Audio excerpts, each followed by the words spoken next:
अदिनिया लगाण वर्षा पाई विशेष प्रभावित होईछि धान चाषी।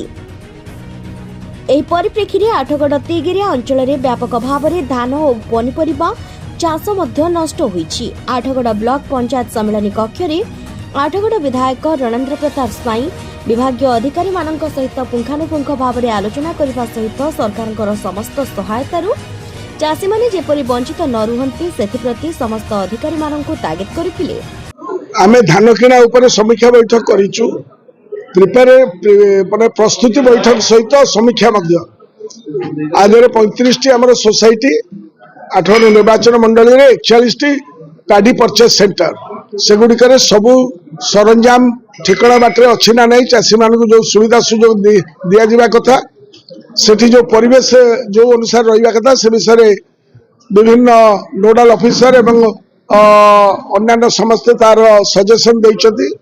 गोटाए माने बहुत सौहार्दपूर्ण वातावरण भितर all presidents of 35 societies secretary माने जो माने कार्यक्रम को नहीं आनी थोइबे एवं अन्य पदाधिकारी माने ताको भितर जो अंडरस्टैंडिंग एवं बनभूमि रहिबा कथा सेटा को आमे करैलु।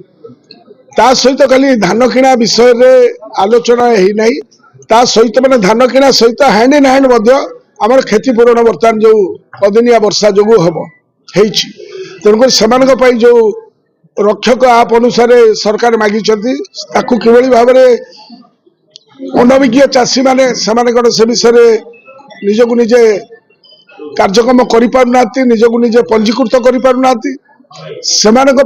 समस्ते सचेतन होना कार्यक्रम करने आह्वान दि जाए। तेणुक ये धान किणा सहित क्षयक्षतिर आकलन ठीक बाटर हो पार 8गड़ निर्वाचन मंडल चाषी मैंने जो अखोज अलोड़ा हेबे नहीं ताकर उचित पाहुणा से किभली पाइबे एवं जो माने धान आनिबे एफएक्यू मानर से किभली पाइबे से विषय विस्तृत भाव में आलोचना करा जाइछि। एवं